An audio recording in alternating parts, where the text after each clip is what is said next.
Welcome to the Pool Nation podcast, where it's all pool talk. And we ain't talking about netting and jetting or splashing and dashing. We're talking about becoming a nation of pool pros. We talk about the latest products, trends, and training in the pool industry. Now let's welcome your host, with over a decade of industry insider experience and still the reigning champion of Marco Polo, Edgar De Jesus, and his co-host, John JJ Flawless, the fastest netter in the West, and Zach the Pool Boy Nicholas.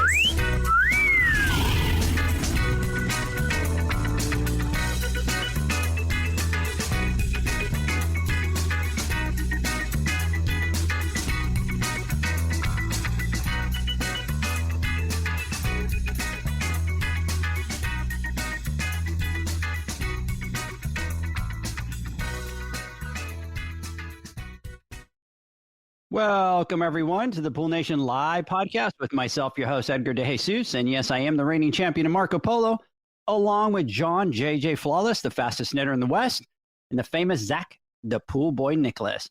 In today's podcast, we're talking to Terry Arko from Hasa. We will talk about the recent reports in the media about the chlorine shortage. We will talk about Hasa's new liquidator, the new Hasa app. And yes, we will talk about the advantages of using liquid chlorine over other forms of chlorine. I want to welcome everyone to our live podcast, the podcast where it's all pool talk. And we ain't talking about netting and jetting or splashing and dashing. We're talking about becoming a nation of pool. Yes, we will talk about the latest products, trends, and training in the pool industry. But before we get started today, I want to thank our sponsors for this podcast, the Ultimate Pool Tools, the SPPA, the PoolmanUniversity.com. We want to thank them for their continued support. Zach, good morning. Good morning, everybody. All I have to say this morning is TGIF. TGIF. That's it. You hungry? That's all you got to say, just TGIF. TGIF. Thank goodness it's Friday. John, good morning. Good morning. Oh, when you say TGIF, I just think of food. You know, do you guys have TGIF out there in Texas? I don't know. It's a great question. I don't think so. I don't think we have them, John. Yeah, really? Okay. Well, we used to have one over here in our area. Not that they're good or anything, but it just reminds me of food. I love food, but I look at Fridays. I don't have Fridays because I work on Saturdays, so I don't get a Friday. So I'm a little bummed. Mine is more. Thank God it's tomorrow's Saturday. Is what. And then I look forward to my Sundays, but. Anyway, I'm actually doing pretty well this week. And when you're around people and you talk to people and you have friends, right? And you know, Edgar, Zach, you know that I talk to a bunch of different pool guys throughout the day, and you know, we're always on talking. People are asking questions, helping people out, you know, with different things as far as like, you know, life, chemistry, pool business, repairs.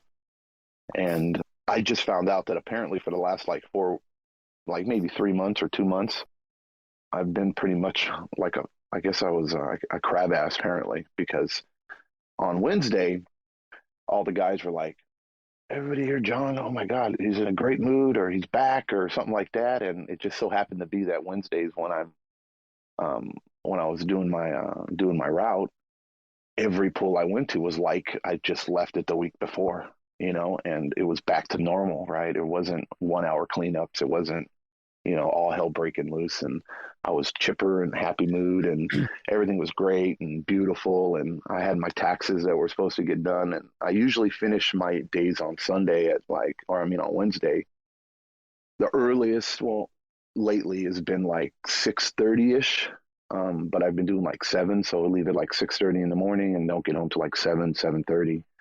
But I had my tax appointment at 3:00 that day, and I set a goal to be home by 1, and I actually made it home by 1:00. So that's like 5 hours sooner than it's been for the last couple months. So I was in an excited mood. So I was pretty happy. If any of the guys out there are listening, my apologies for being grumpy the last couple months. But thank you for hanging in there with me. But other than that, I'm glad to have Terry on. I always love having Terry on the podcast. He's very down to earth, tells us how it is, very knowledgeable, and looking forward to talking to him about this pool Armageddon fiasco that we have going on. Hey, just to let you know, John, just before we say hi to Terry here, while you were talking, I muted my mic. Believe it or not, the headquarters for TGIF are actually here in Dallas, and yes, they're all over Dallas. Oh, they are? That's how good they are. You didn't even know they exist. I'm like, headquarters, Dallas. Oops. Yep. So we apologize. There is TGIF in Texas. So when you and Mama move to Texas, there'll be plenty of TGIFs to hit. Yeah. Terry, good morning. Hey, good morning, Edgar. Good morning, Zach, John. And John, I grew up in Southern California, so I was very familiar with TGIF. It was a good place back in the day. And we moved up here to lovely, sunny Seattle, Washington about 24 years ago. And there was one about 20 miles from our house, so we were all excited. So it went there a couple of times, but it closed down and it's gone. So no TGIFs in Washington. It's never come up here. Well, that's a bummer. Yeah. Guys, before we get started today, and Terry, I want to hear your story because I know it's kind of been a little crazy for you with this whole Poolmageddon kind of thing that's been going on. So we'll dive into that. Before we get started, I wanted to talk a little bit really quick about the Pool Nation Awards. And we have partnered with the International Pool Spa and Patio Expo out in Dallas. And we're going to be attending the show, me, Zach, and John. We're actually going to have a table there. We're going to do some live podcasts from there. And we're going to be holding the first Pool Nation Awards. And those are the Pool Pro Awards. And they're for you, the Pool Pro out there. And you guys are actually going to be the ones that are going to be voting and choosing the winners. In our live this last week, on our Instagram live, John and I talked about the awards and the categories and stuff like that. And John, they gave us a lot of great categories that we hadn't even thought about and a lot of great feedback. So for you guys that are here today on the Insta chat, if you guys have any suggestions, please go ahead and type those in there because we're going to kind of finalize that list of categories and kind of go through them and try to finalize that list and kind of get that over to the website so we can start the nomination process with the voting. And so those are going to be held on the 17th of November at the Convention Center in Dallas. And it'll happen right after the floor closes for the day. So I think it's around 5:30 or 6 o'clock. And it's going to be held live right there at the Convention Center. So we'll give out more details as we kind of start to make a little bit of progress there. Terry, are you guys going to be at the show? So it looks like we will be. The interesting thing about the international show is they move around. So sometimes it's in Orlando, Florida, or New Orleans, or wherever. So typically, Hasa is not always in. We don't always exhibit in the show just because it's not in our region, and so sometimes it doesn't make sense to do that. But definitely with this one, and I'm going to tell you, Edgar, definitely because you're going to be having the Pool Man and the Pool Gal awards going on, that Hasa definitely wants to be behind that and support that. So we will have a presence at the International Pool Spa Show in Dallas in November. That is so freaking awesome. That's exciting. Yes, thank you, Terry. We appreciate that. We definitely appreciate that. So here I want to just we have our Insta chat here. John, Zach, look at this. So we have Dean from Beg Family Pool on the Insta chat, and he's like, dang, I want to vote Zach for best pool guy. And then John second that, Edgar most helpful, and nothing for John. Dean, nothing for John out there? By the way, I think I fall under the category of best looking. I'm the best Marco let's kind Polo, of vote dude. for that I'm one. the best at Marco Polo.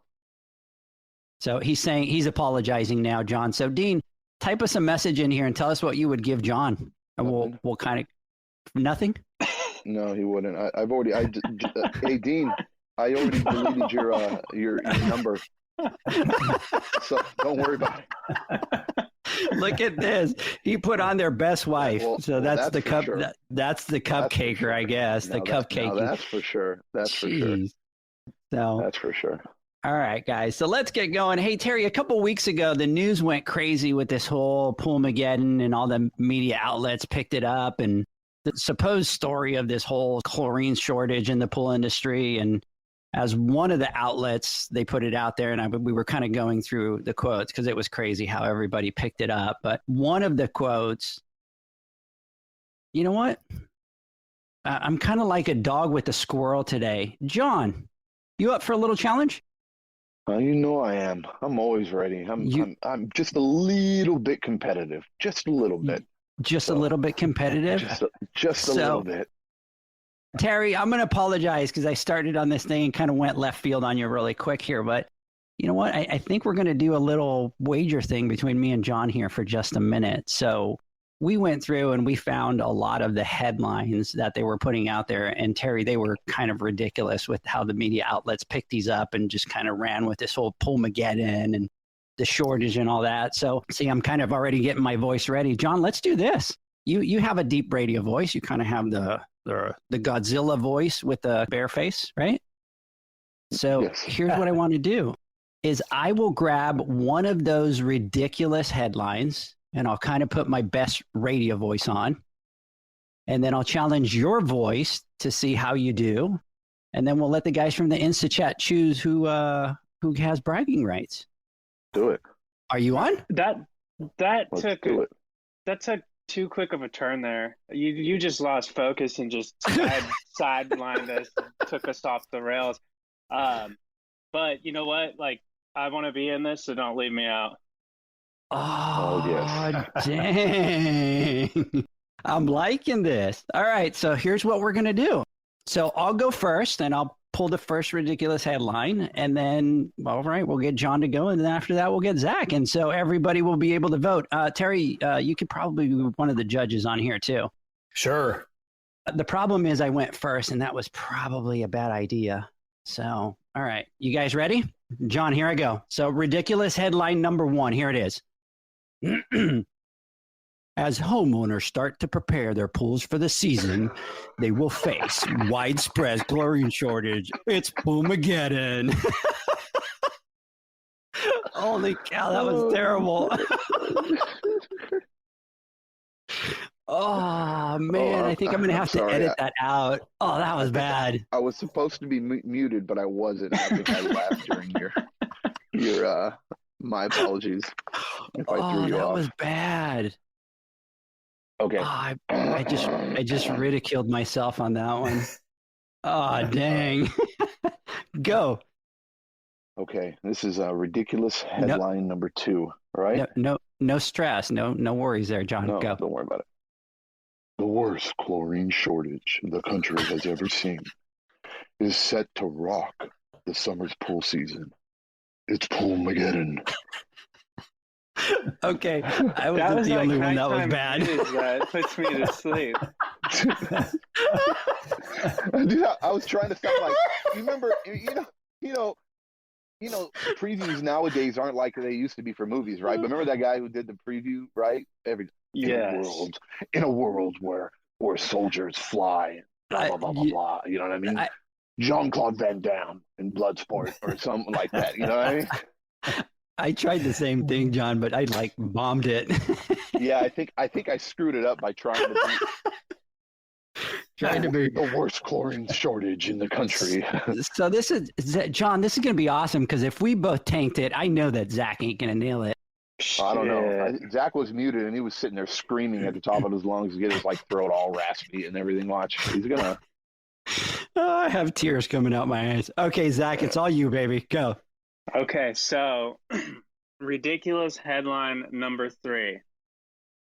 Americans are gearing up for summer, but another shortage could crash the fun. He sounds like Poolmageddon. I'm Batman. Dude, you sound like Batman. Which one was the Batman movie? Remember, just a horrible Batman voice? Oh my God. All of them. There was one of them. I think it was. I can't remember which one it was, but oh my God, when I heard the Batman voice, it was just so. Oh my, I'm Batman. Oh my God! All right, do it again, Holy Zach. cow! I got tears coming out my eyes. That is, guys, this was just terrible. But that did sound like Christian Bale. It totally did. It did, right? Oh, that's who it was. Thank you. I'm bowing. Man. Holy crap. All right. So look, Dean is killing us here. He's that's why I listen to podcasts so I can fast forward. Right. Oh God, guys, that I kind of played that in my head one way, and it came out in reality in a different way. That was bad.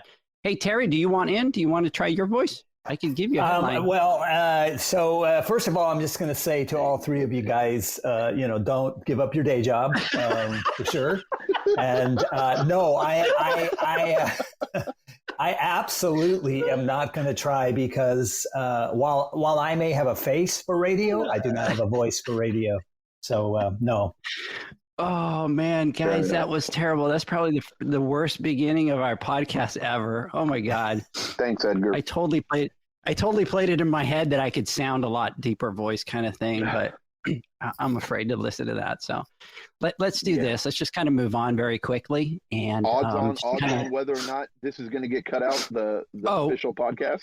Oh, yeah, I think that's probably going to be a major cut out of this podcast when we go into post edit because that was bad. Who won? That's the question. I think we were all losers. Yeah, I'm going to say it was a three-way tie from that aspect. Yeah. Oh man. Oh my God. That was bad. All right, let's move on. All right, let's move on. So Terry, I am going to apologize for that right off the bat because that was terrible. So no worries.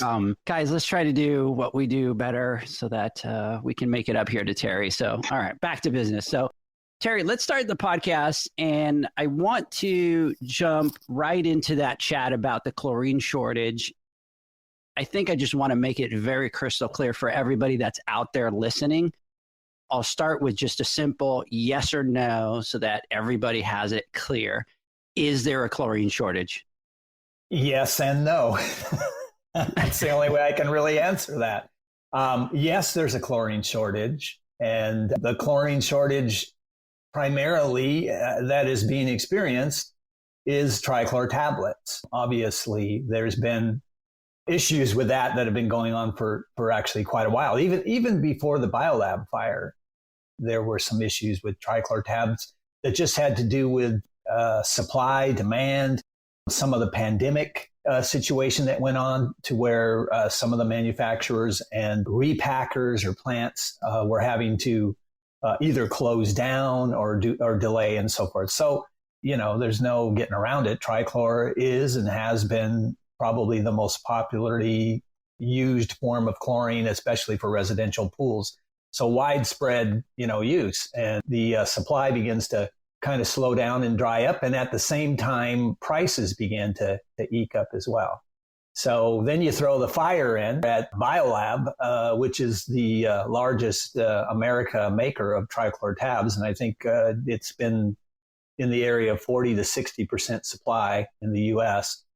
And also there were tons of stock on hand that burnt up. So a lot of supply instantly dried up. From that standpoint, yes. If you're trying to get trichlor tablets or the trichlor form of chlorine, there is a shortage. So where the no is that there are still many different forms of chlorine or ways to sanitize the pool. And that includes liquid chlorine, that includes cal hypo, that includes salt chlorine generators and, just various alternative systems that you can get by with less chlorine and so forth. So from that aspect, no, there's not a chlorine shortage there. To the pool guy out there that uses chlorine or is looking for a form of chlorine, they're not going to have any problems finding chlorine this summer. Well, I don't want to say that. I mean, I don't want to paint this thing with rose-colored glasses. It's going to be hard. So when I say, and I wrote a blog and I wrote an article that went out, and it's really interesting. I think, I don't know, maybe I have some prophetic in me or something, because I think I wrote this blog about 3 weeks before this big news blast hit. And the title of my blog was, "There's not a chlorine shortage, there's a trichlor shortage." And I kind of went through in the article explaining, what was going on and so forth. But as a part of that article, I did say that, even though, sure, there's a lot of cal hypo available, right? There's a lot of liquid available still. But the problem is, and the problem becomes where there can be some difficulty, is everybody begins to make that shift. So a lot of people start, if they were using trichlor more so, and they're like, well, I'm just switching to liquid. Okay, well, now that places a little more demand at the distributor, ups the, the supply demand and so forth. And so it's available. And certainly from Hasa's standpoint, we're cranking out. We're cranking out, the juice day in and day out. We've, expanded our all of our manufacturing schedules, and we're going pretty much almost around the clock producing to meet the demand. But things, other things happen. There's shipping situations, those kinds of things. So things might get slowed down. Maybe a truckload doesn't get to your distributor on Monday because of various reasons, so it doesn't show up till Tuesday. So I think that on that end, the other forms of chlorine, there's certainly supply is available, but there could be some hiccups. There could be some difficulties because of shipping, because of packaging, because of delays from other standpoints, because it's sort of the world we're in right now. So that's important to understand. Okay, so, and you kind of touched on it, but so what's the real situation with chlorine in the industry, and what was all the chat about? So the chat was primarily about the fact that there's a shortage in trichlor and chlorine tablets. You got to keep in mind here that the mainstream media and the mainstream news that's going out there is primarily, it's going to the general public. And if you kind of just take the general public, and I'm not talking about pool pros, who certainly know more, but somebody who, let's just say they have a pool and they're not using a pool pro, they're doing it themselves or whatever. They're basically accustomed to, they go to a big box place every, season and pick up the, 500-pound bucket that's for sale or whatever, during the season. And it's tablets, and it's probably mostly trichlor tablets. So sort of the general population overall, I think when you talk about pool chlorine, they're thinking tablets. Yeah, that makes sense. 100%. And so I think the media folks reporting this they perceived and interpreted that the same way as, hey, there's no chlorine for pools because chlorine in pools is tablets. And so we're going to just generally blanket that there's a chlorine shortage. Nobody's going to be able to get any chlorine because of these tablets being gone. And I think even some of the people they interviewed in these articles, and I don't know whether they were quoted or misquoted or how that went, but a lot of what was said was giving the indication that, it's going to be hard to get any form of chlorine at all, and it's going to be very dire. And I don't think it's going to be very dire. I think that, certainly if you're trying to get trichlor tabs, either as a homeowner or as a pool pro, it's going to be tough, or it's going to be expensive. Now, I've heard of some places, I've had guys contact me and gals who've said, or even wholesale distribution who's saying, yeah, we're okay. We've got a pretty good supply of tablets. But here's the caveat to that. They're expensive. They've gone up 200% in price. That's kind of what that is with the tablets. But on the other end, liquid, cal hypo, these other forms are still readily available. And there has been some increase of price on those, and that's related to a lot of other things, but it hasn't been anywhere near what the tablets have gone up. We've actually started getting phone calls from consumers reaching out to us looking for tablets.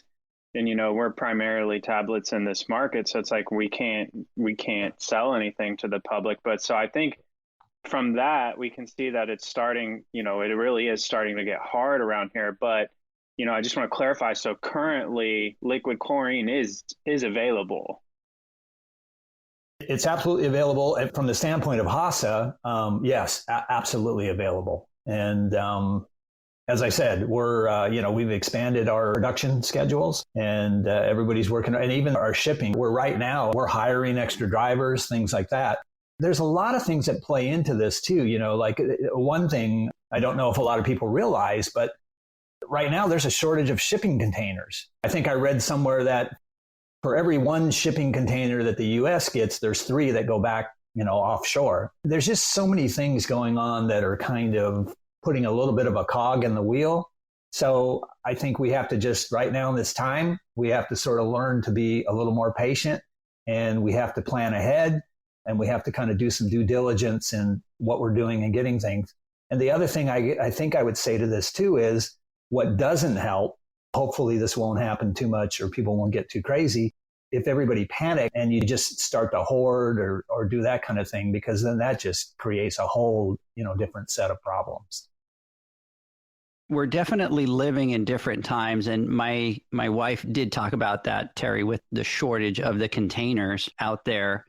But, you constantly hear in the news, we're dealing with this gas issue now, right? So the pipeline back east, and then you have everybody just kind of going out and hoarding. And so I think since the pandemic started, and it's like you were saying with the toilet paper, it began, it's just been one thing after the other. And people, I think now more than ever, are just kind of going out there and they're just trying to hoard and get as much as they can so that they don't have that problem.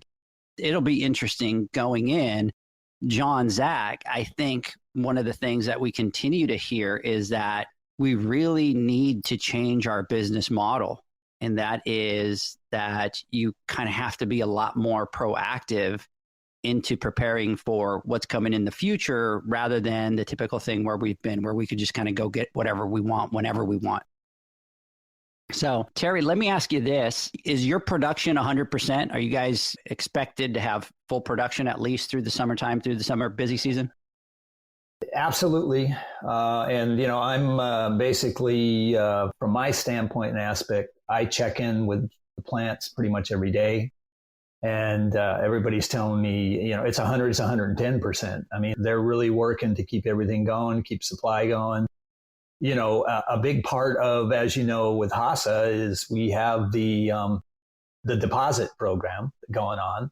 And, we actually, at the beginning of all this, we got proactive. And this, I'm talking about the beginning of the pandemic and so forth, because we do from time to time get new cases, new bottles brought into the recycle system there. We have to do that from time to time, but we actually did some extra ordering and made sure we were going to be good on supply of the new, so that there would be no gaps in the recycle program from that standpoint. And I think a big part of why Hasa has been able to continue supply during all of these difficulties is just that. We had that recycle program to where, we weren't having to depend so much on cardboard, plastic wrapping, all these kinds of things that are really in short and difficult supply right now and take a long time to get. So, through our deposit program, we're just able to kind of keep things going, and we can even increase that some because we planned for it. Terry, last week we talked to Albert Miller and Kevin Bulling from Hayward, and we spoke of some of the issues that are affecting the industry. We spoke about the logistic issues and the raw materials. I know you touched on like the container issues, and you talked a little bit about the recycling program that you guys have with the bottles and stuff. But are you having any of those kind of issues or anything else in regards to logistics and raw materials? Overall, so far we aren't. We're beginning to see, in some of the cases, and, we do, Hasa does make, non-deposit. We have non-deposit products. We have dual pack of chlorine, dual pack acids. Those come in cardboard boxes. They're wrapped in plastic wrap, that kind of thing. So obviously that sort of material is getting a little more difficult, or I shouldn't say maybe difficult to get. It's just taking longer to get it. I would say that's probably, out of anything that's going on, that is probably about the only issue we're seeing so far, is that things are taking longer. It's taking longer for us to get supply. But so far, getting the supply and having the supply has not been a big issue for us at this point.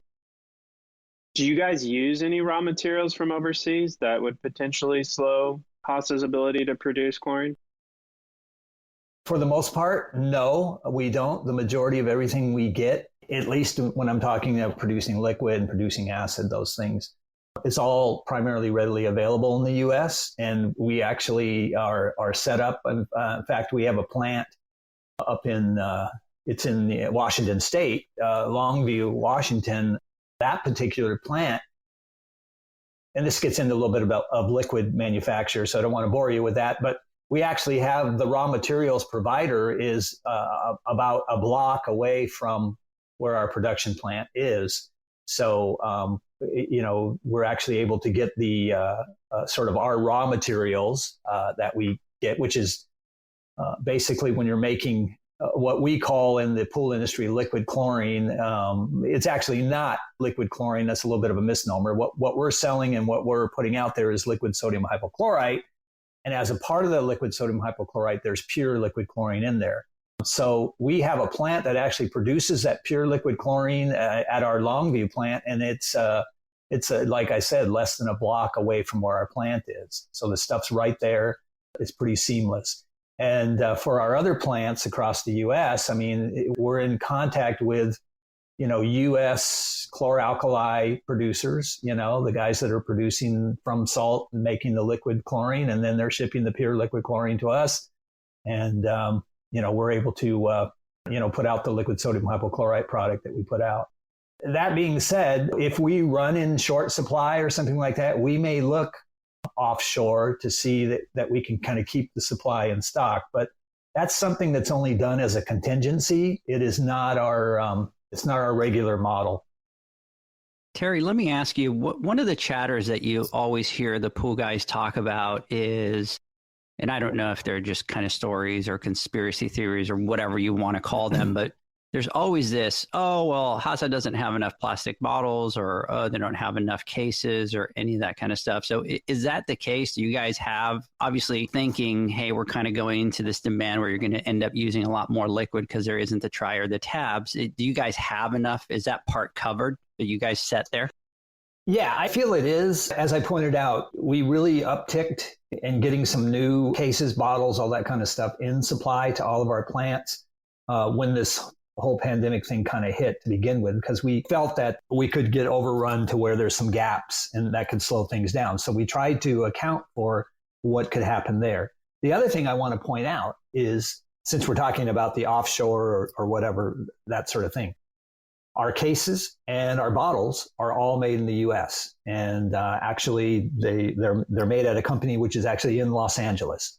In fact, I was just talking with somebody the other day. We have another order with them for some more cases and more bottles that are going through and being produced, and we're getting those. So far, as I said, we have not.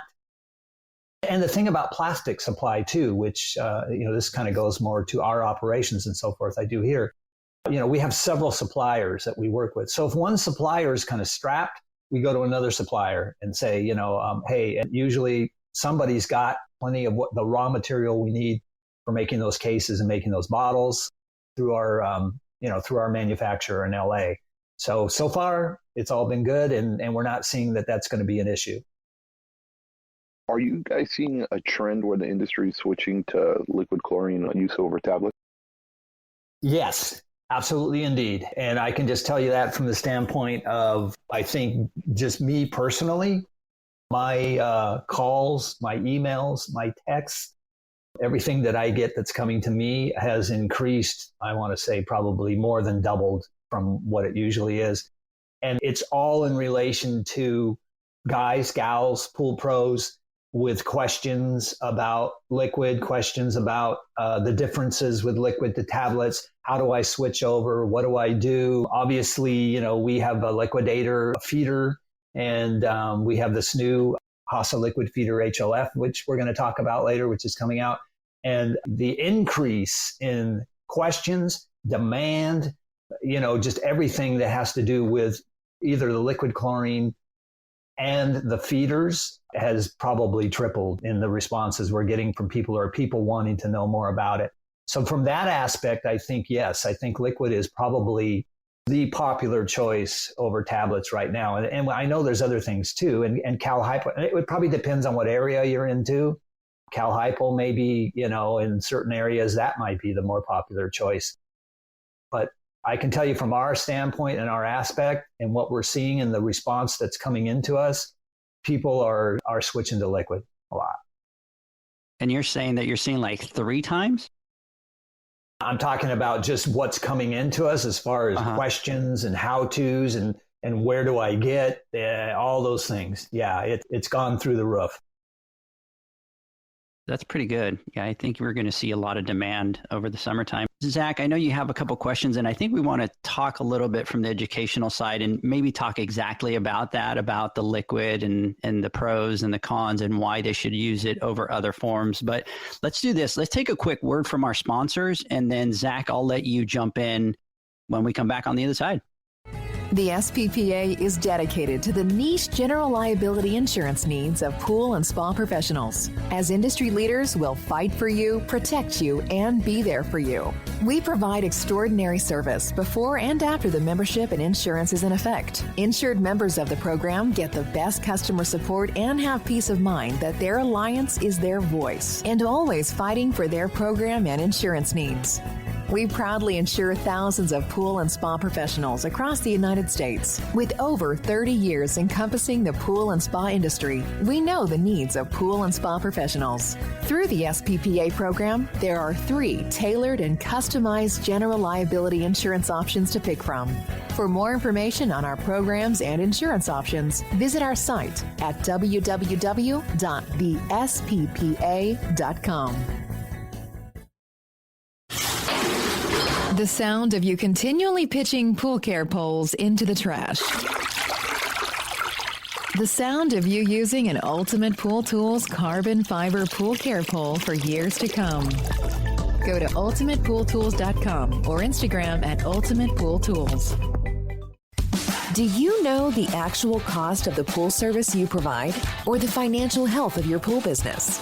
If you don't, it can put you out of business. Pool Nation has created a business training that focuses on the financial side of your business. What we've done, guys, is we've put a training class together that focuses on 5 metrics that we've created. The goal is you do it, and by the time that you're done with the class, you have all those numbers, you have all that data. It is the only course that as you enter your data into our exclusive software, it will tell you how much money you are making or losing. It's that simple. We talk about the metrics, we talk about insurance, what to look for, we talk about billing software. By the time you are done with the training, you will know your exact cost to service a pool, fixed cost of cleaning, your average profit per pool, your average monthly rate, repair profits and profit percentage, and how much money you are actually making. And we have had people that have taken the class and had some cash flow issues, and they've made some adjustments with their billing software, and that's kind of solved that issue. During the training, utilizing our software, you will create your business profit and loss. Once you create your P&L, we will cover the fundamentals of the P&L and how important it is to the success of your business. For more information and the next training dates, visit www.poolnation.online. It's not about how much money you make. It's about how much money you get to keep. For more training dates, go to www.poolnation.online. Welcome back, everybody. We're talking to Terry Arko from Hasa. We're talking liquid chlorine. We're talking about all the chatter about the chlorine shortage. And we are ready to kind of jump into a couple questions, Terry, about the chemistry side of liquid chlorine. So I'm going to let Jack, I called you Jack, Zach. Jack's the new guy. Look, before we get started, Zach, I'll let you go. Go ahead, John. What were you going to say? No, I was going to ask Terry what he thought about Edgar's infomercial at the end there. Did you hear Edgar's little commercial that he did? It's a little insight. Yeah, I thought it was great. Fantastic. Yeah, it's pretty on exciting. point. Yeah, it is very much is. We have the next class tomorrow. I'm kind of excited about that. We added a couple things to the training class. So as it goes, it's going to get a lot better. I think it's a great service to the whole industry, that whole subject. I think it's great. Terry, for the next question, I know that we have talked about this before on the Instagram Live, but let me ask you this for our audience here. Why should I use liquid over any other forms of chlorine?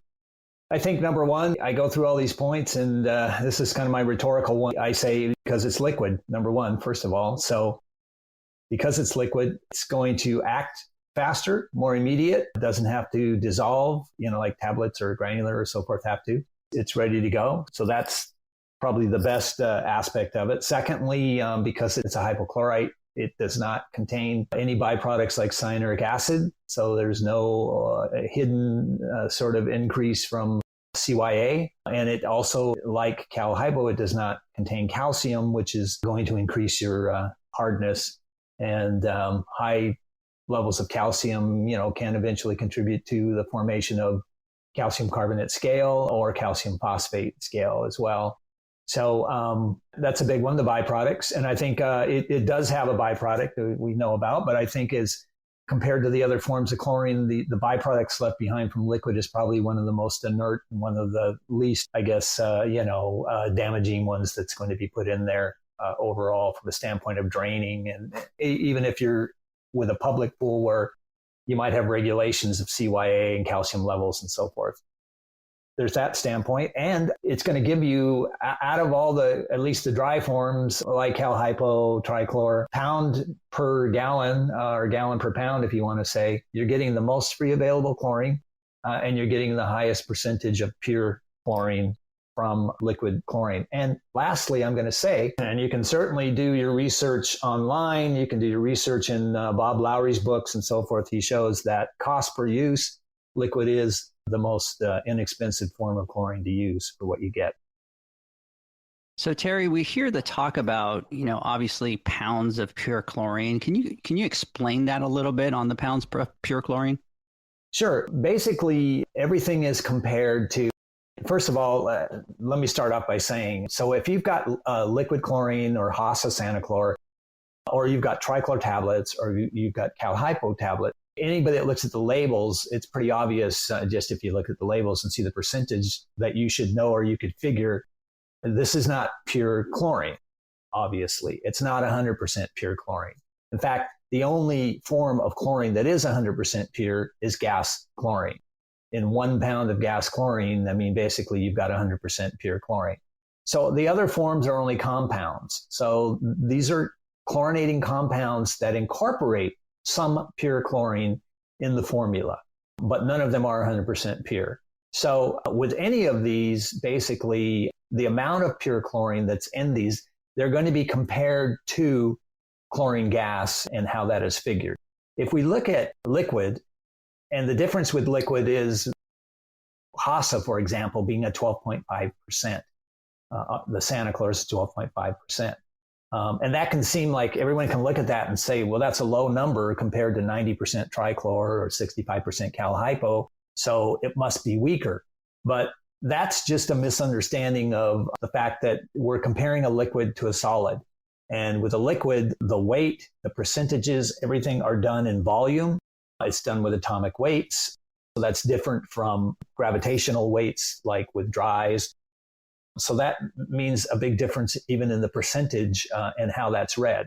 So what it comes down to basically is in a gallon of Hasa, 12.5%, you've got 1.25 pounds of pure chlorine in that gallon. And if you wanted to compare that to trichlor, and trichlor, you've got, let's just say 2 trichlor tabs, which would equal a pound, there's 0.9 pounds pure chlorine in those 2 tabs. And with 65% cal hypo, you're getting 0.65 pounds. So the highest percentage of pure chlorine that you're going to get is going to come from 12.5% liquid chlorine. Can I ask, I want to make sure I'm understanding that right. So it was in 1 gallon was, did you say 2.25? 1.25. 1.25. Okay. And Yes, then in 2 tabs, you have 0.9. So Right, really 0.09. we're looking at 0.09. Okay. Yeah. Wow. Okay, cool. I just wanted to clarify that because that's a pretty good difference right there. Yeah. Especially when we're figuring cost. That's a little bit chemical and chemistry and, that sort of thing. But I think where really the rubber meets the road is if you're looking at, what is the free available chlorine that you're going to get in 10,000 gallons from a gallon of 12.5%. And again, because of the difference in how liquid is basically labeled, it's labeled as a trade percent because it's a volume measurement. It's not a dry measurement like tablets or granular. you're actually what the percentage is on that label. So 12.5%. If you see 12.5% on the gallon label, what that's telling you is that gallon is going to give you 12.5 ppm of free chlorine in 10,000 gallons. If we compare that to a pound of cal hypo, 65% cal hypo is going to get you 7.7 ppm free available chlorine. And a pound of trichlor or 2 trichlor tabs will give you 11 ppm. Again, if we're going to go pound per gallon, which everybody seems to do, you're going to get the most free available chlorine from a gallon of liquid in 10,000 gallons. And again, this being done in comparison to gas chlorine or a pound of gas chlorine in 10,000 gallons. You get the most from liquid. I want to step back. You were talking about byproduct for liquid chlorine, adding it into the pool. And I kind of want to just let everybody know the big one is salt, right? Adding salt into the pool. And it's about about a pound of salt per gallon of chlorine? Yep, absolutely. Yeah. And I know sometimes when you say that and everybody's like, "Ooh, a pound of salt," well, it's nothing. Yeah.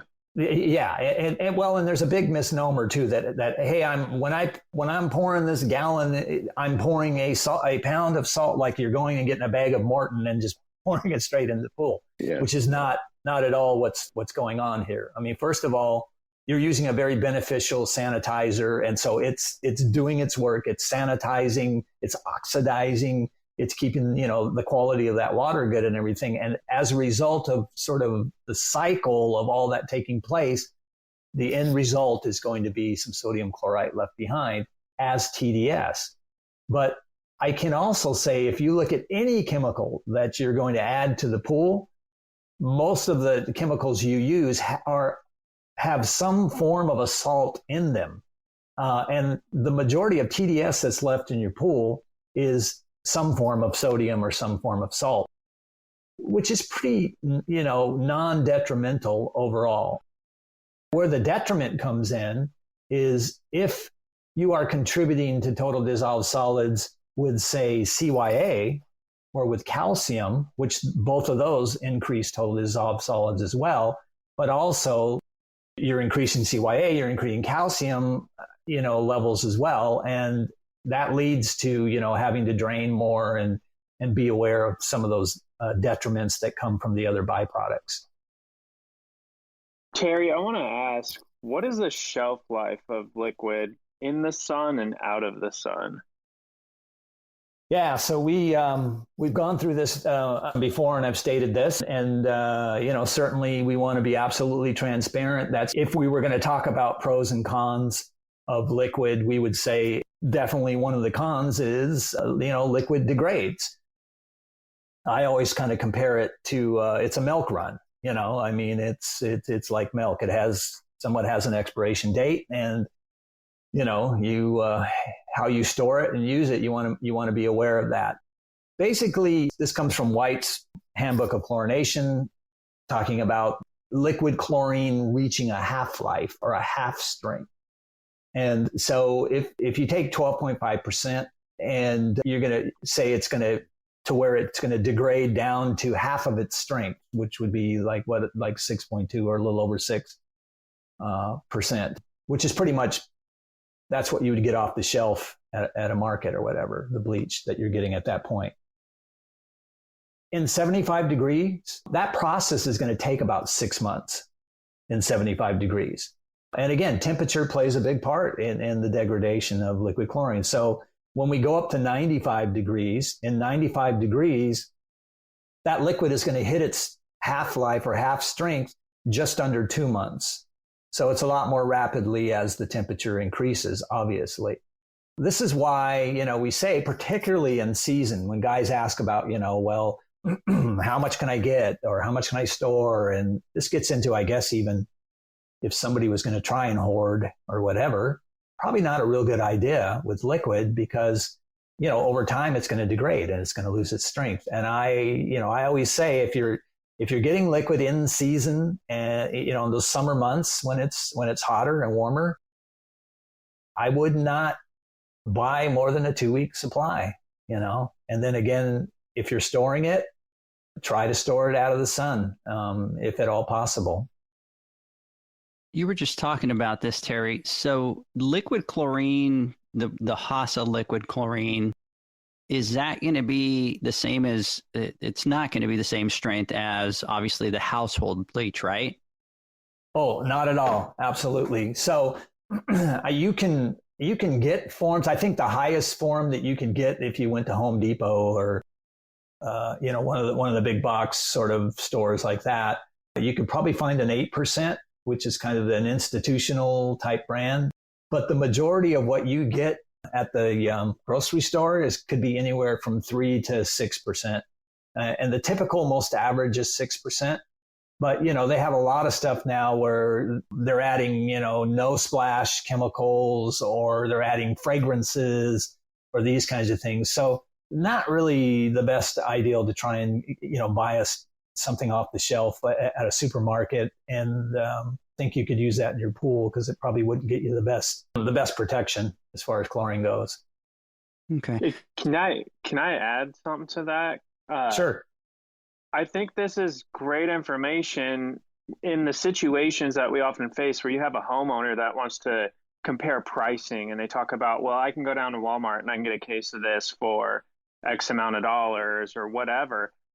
This information is what matters, right? Because then we can combat that situation where they are trying to, compare costs and things like that by explaining to them why that's a bad idea or why it's so much cheaper, and then, oftentimes close that sale or get them to go with you and purchase your liquid chlorine. Yeah, and that's a really good point, Zach. And this was in my head a little earlier, and I wanted to point it out too, because this is another thing I'm hearing about when they talk about the shortage of tablets. Even if maybe a pool pro is talking to their customer and saying, hey, I can't get, the tablets I've been using anymore or whatever. And maybe the homeowner kind of just gets impatient, or they take it on themselves to where they go down to somewhere like Walmart or who knows where they're selling Cal Hypo tablets. And they think, well, I can get chlorine tablets here. I'm going to go get them there. They kind of take it on themselves, and they take that Cal Hypo tab and they throw it into a trichlor feeder or put it into a floater. That's something I think we really, all of us as pool pros, we really, really need to be on our toes, and we really need to be watching for that. Even ourselves, we need to, God forbid, we're not going to put a Cal Hypo tab into a trichlor feeder or a floater, because that'll create an instant rocket that's going to launch into your neighbor's backyard and probably blow up their bushes. So, Terry, let's talk about the new Hasa Liquidator. Can you talk to us a little bit about that? So it's exciting too. I'm getting more and more excited about this thing as it goes along, because I've been on the project for 2 years, and basically a lot of guys are familiar or know about our liquidator, and we were looking at the liquidator and felt like it was pretty old, it was pretty tired, it was kind of an old 70s idea and design, and we just wanted to come out with something that was really big improvement from that, something that would be really great for being located with the equipment, looking more like a part of the equipment, being more functional, being more easy to install, and more easy to operate and maintain. And so that was kind of the impetus behind this new Hasa Liquid Feeder. So we're calling it the Hasa Liquid Feeder, and the acronym that we use for it is the HLF. So I think maybe that'll catch on. But some of the differences, number one, as I was just talking about with degradation, obviously these things can sit in backyards where there's a lot of sunlight, and maybe some of these backyards are in the hot sun pretty much all day long, and that can be a concern with the UV and the heat from the sun degrading the liquid that's in the unit.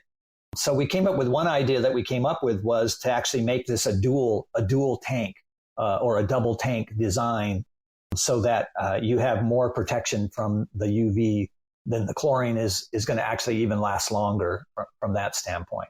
So that's one of the improvements we did. So it's actually it's got a reservoir container, and then there's another cover that goes over the top of that and protects it from that standpoint.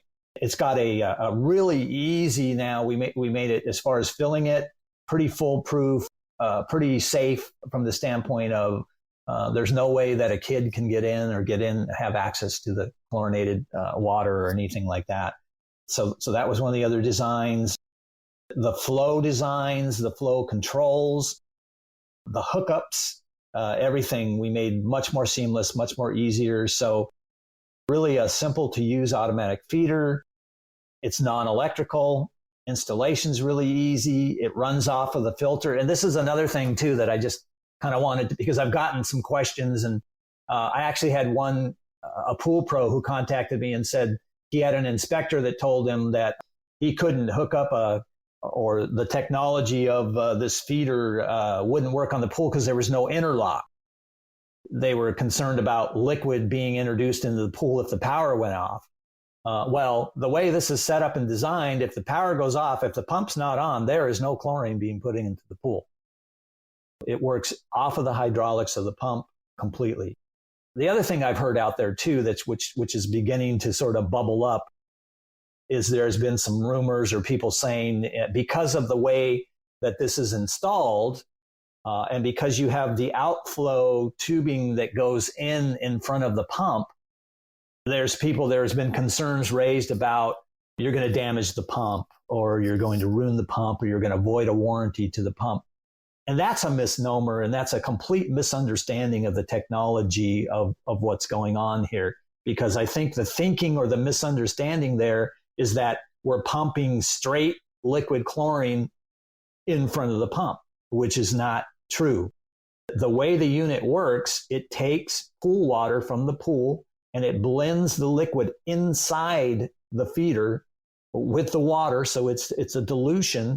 And that dilution that's going out and being fed in front of the pump has no higher of a ppm than normal pool water in many cases.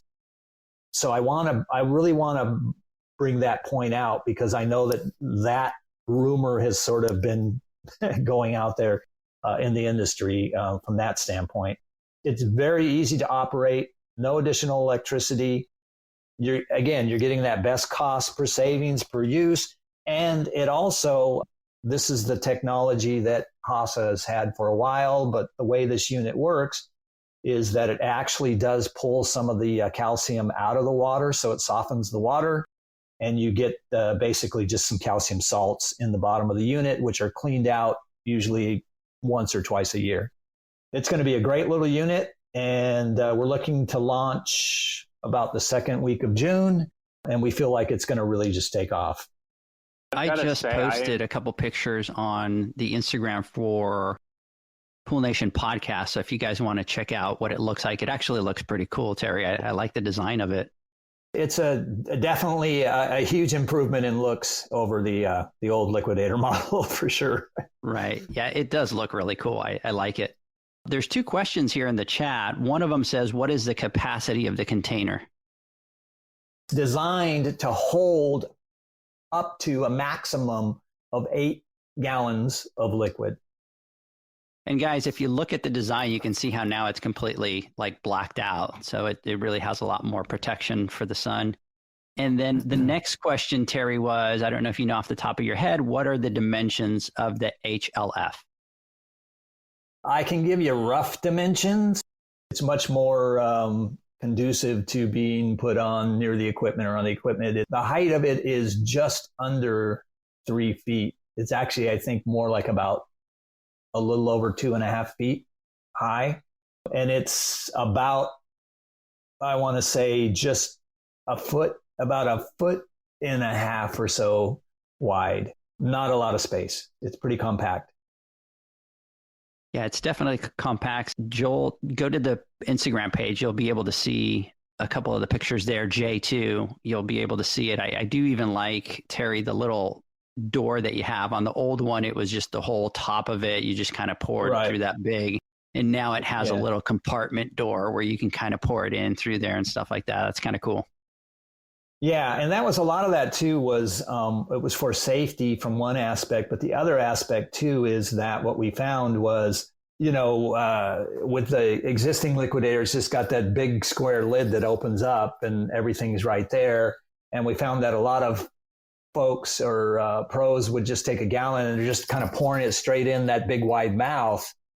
And what was happening is, as I pointed out, you do get some calcium salts that accumulate in the bottom because it's pulling some of that out.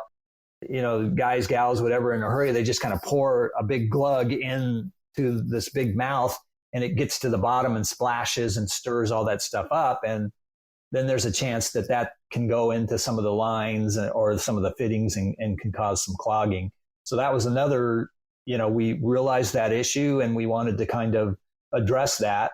And so by pouring it into this opening lid here with a funnel and then the tubing going down, it slows down the pour, makes it a lot safer, and then you don't get that stir up either in the bottom.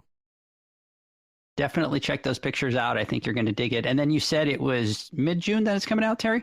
We're shooting for second week. We're hoping by second week.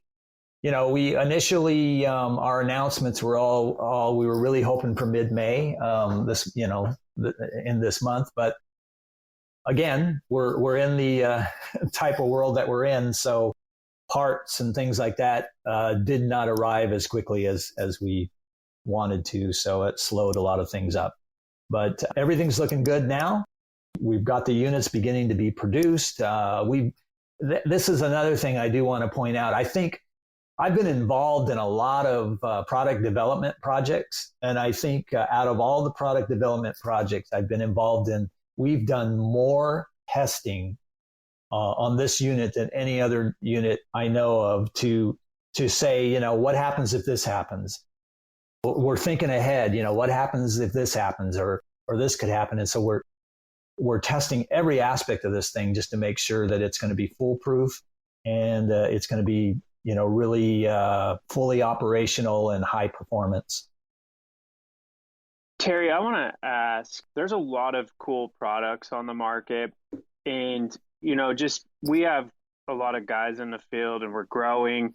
And some of the things that I look at are like, what are the maintenance tasks required for a piece of equipment? And I'll give you an example with like a UV system. I think they're great. I think it'd be a great addition, but at the same time, you have tasks that need to be done on a certain frequency, like cleaning the bulbs or the sleeves and changing the bulbs and stuff like that. What are some of the things with like the new liquidator that we would want to do as routine maintenance to the unit to make sure that it continues to work properly? Yeah, that's a really good question. Thanks, Zach. And I would say, I mentioned it already, but I would say primarily the biggest maintenance thing or concern is going to be that you, particularly depending on if you're in more of a hard water area as well, is you're going to get that accumulation of some calcium salt flakes in the bottom of the unit.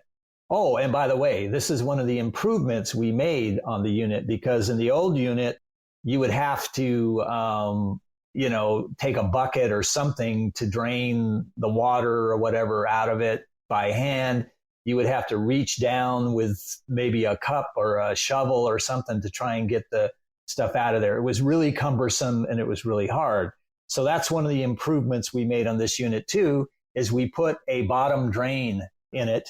And we've got a bottom drain fitting in there that you could actually hook a hose into, and you could hose out the unit through that bottom drain, and it would be a lot easier to clean out that material.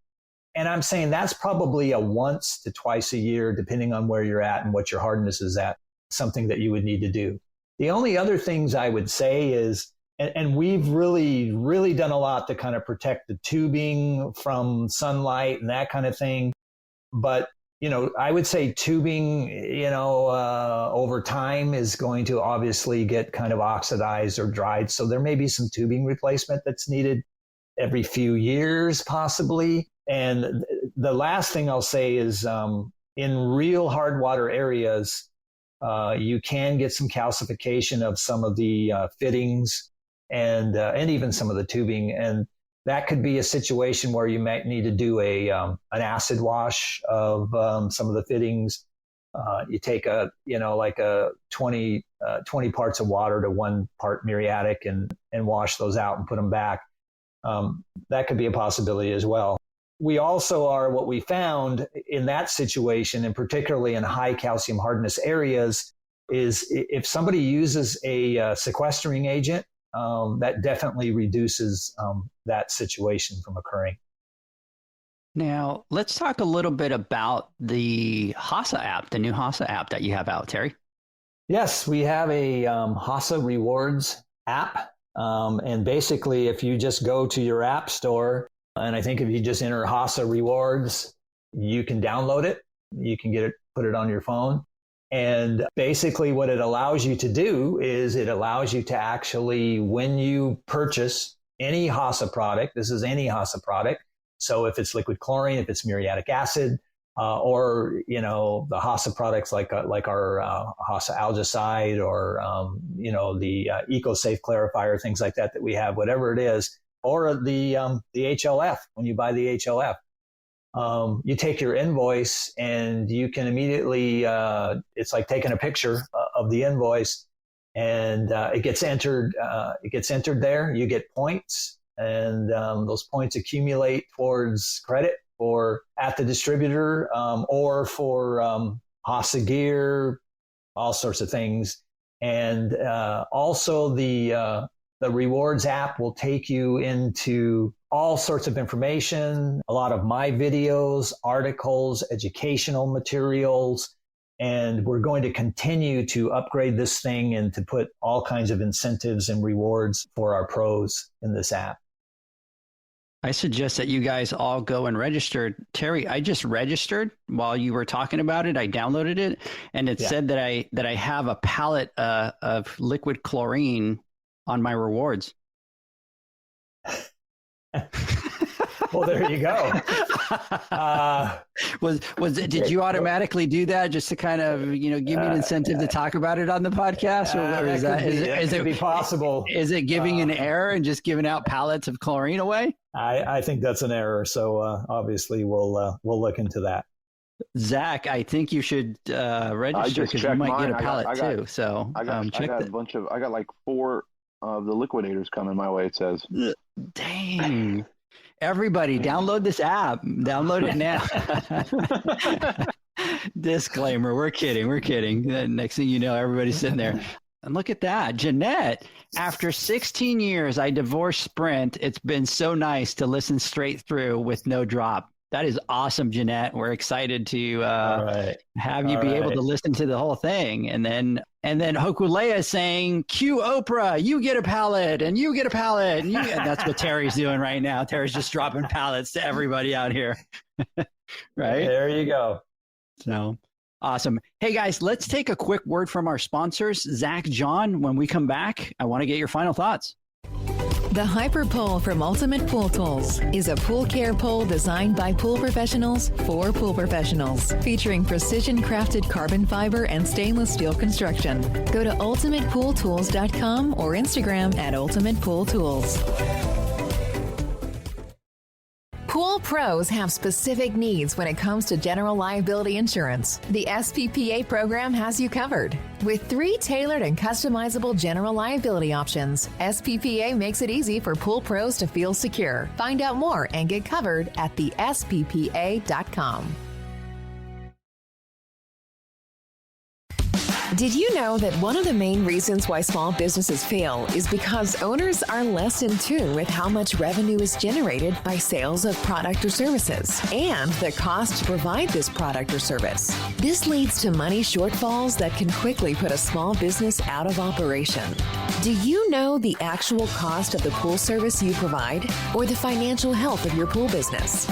If you don't, it can put you out of business. Pool Nation has created a business training that focuses on the financial side of your business. It is the only course that as you enter your data into our exclusive software, it will tell you how much money you are making or losing. It's that simple.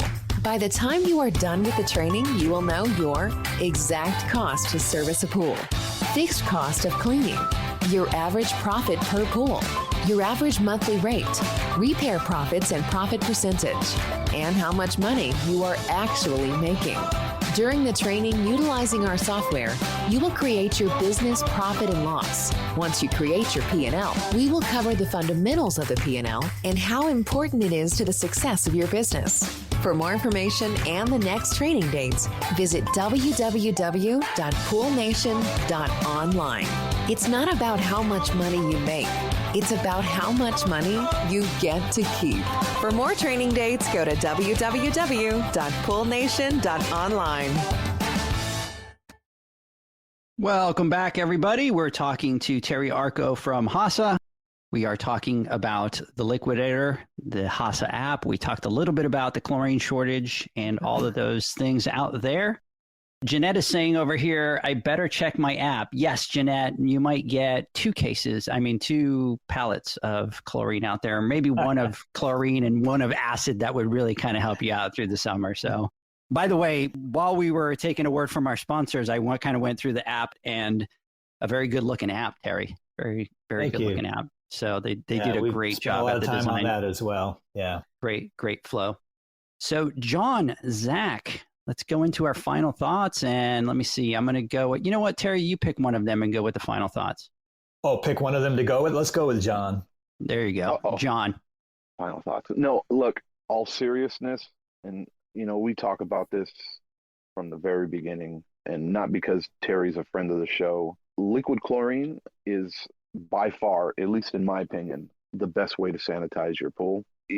We've been through it all. So we've used a trichlor, we've used cal hypo, we've done tabs, we've done just about everything we can possibly put in our pool.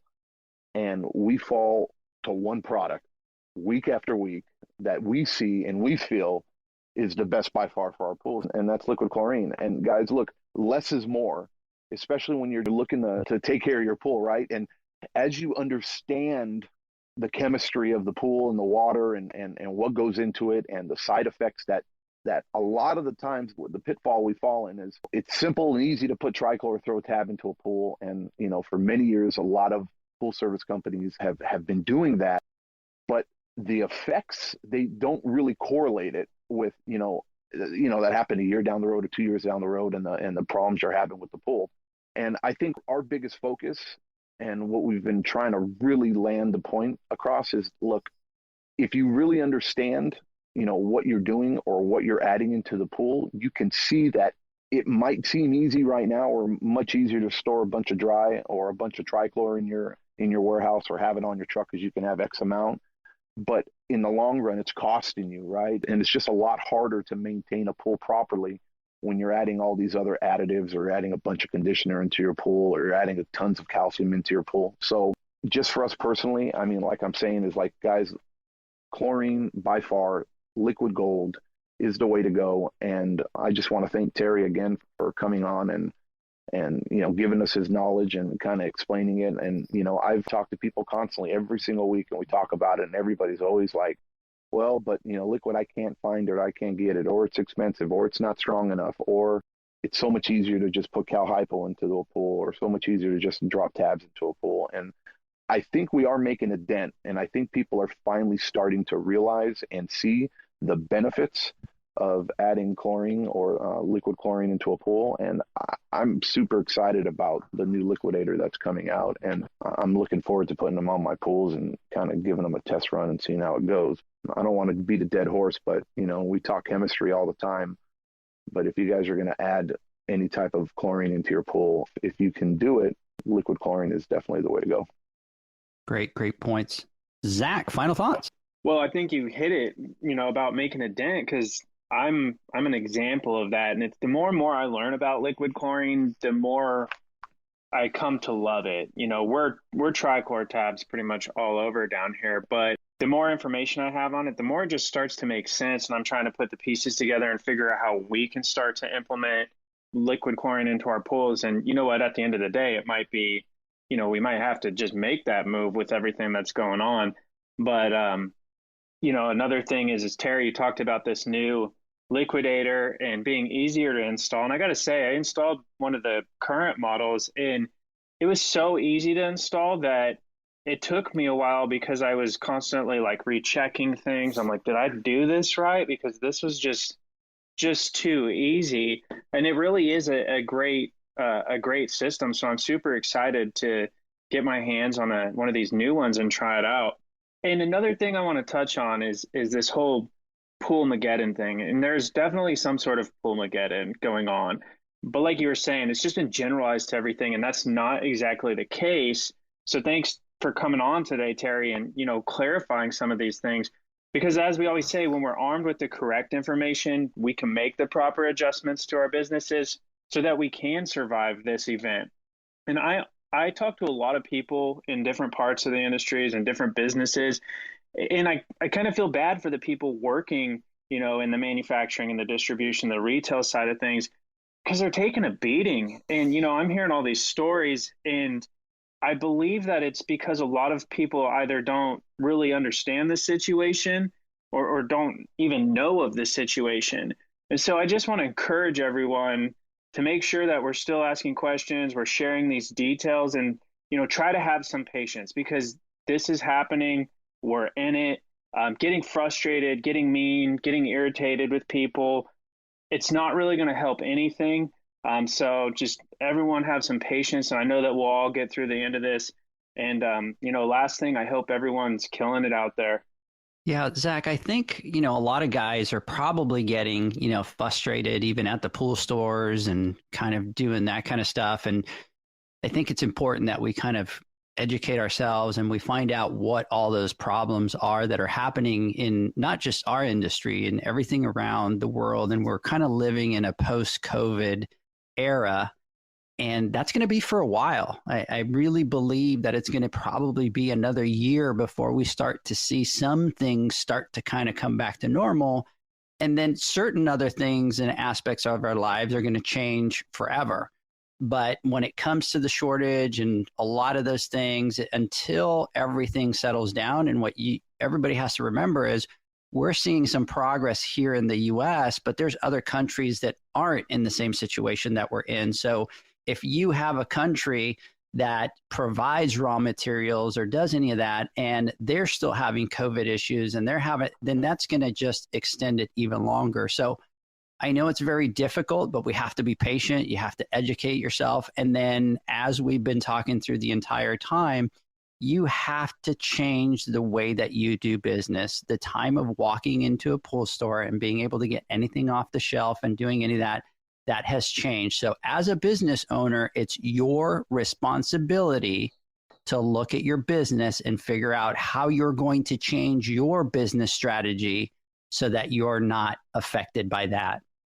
I do have one more question, Terry, because I wanted you to kind of clarify it for just a second here before we go. And that is, somebody asked, what is the pH of liquid? And I know the pH of liquid is 13, but can you talk really quick about how it drops?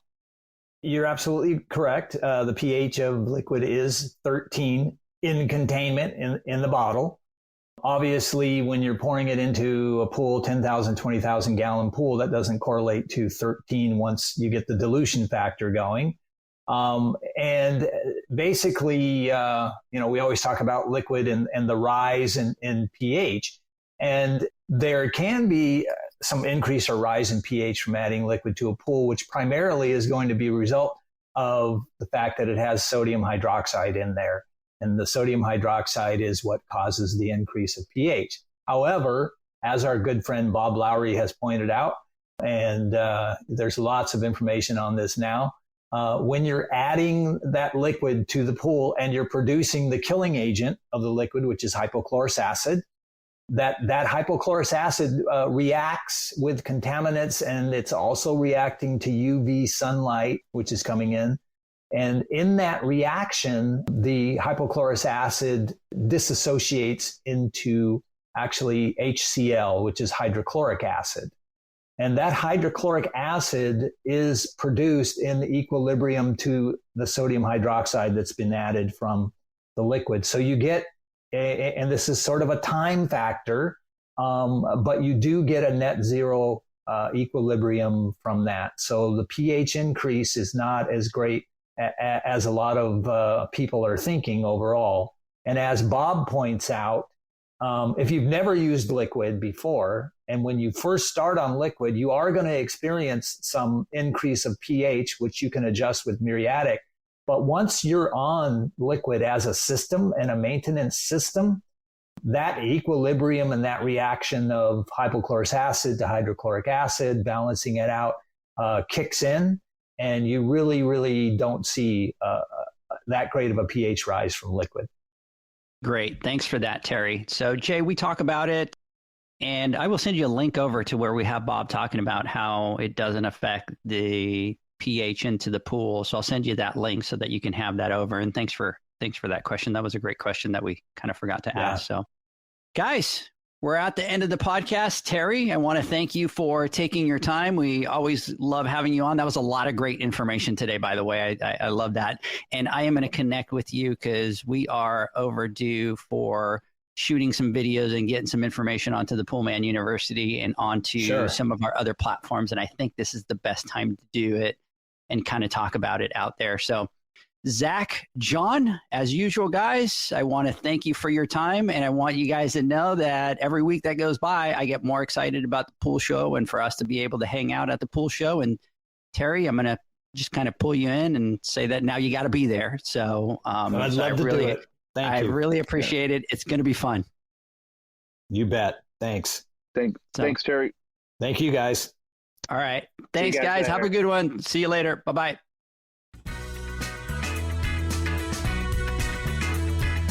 Thanks for listening to the Pool Nation podcast, a member of the Pool Nation family. You can listen to us live every Friday here at 9 a.m. Pacific, 11 a.m. Central, and 12 noon Eastern Standard Time. You can find us at Pool Nation or poolnationpodcast.com, on Facebook, or on Instagram at pool.nation. And to find more info about Pool Invoice, the billing software built specifically for the pool industry, go to poolinvoice.com.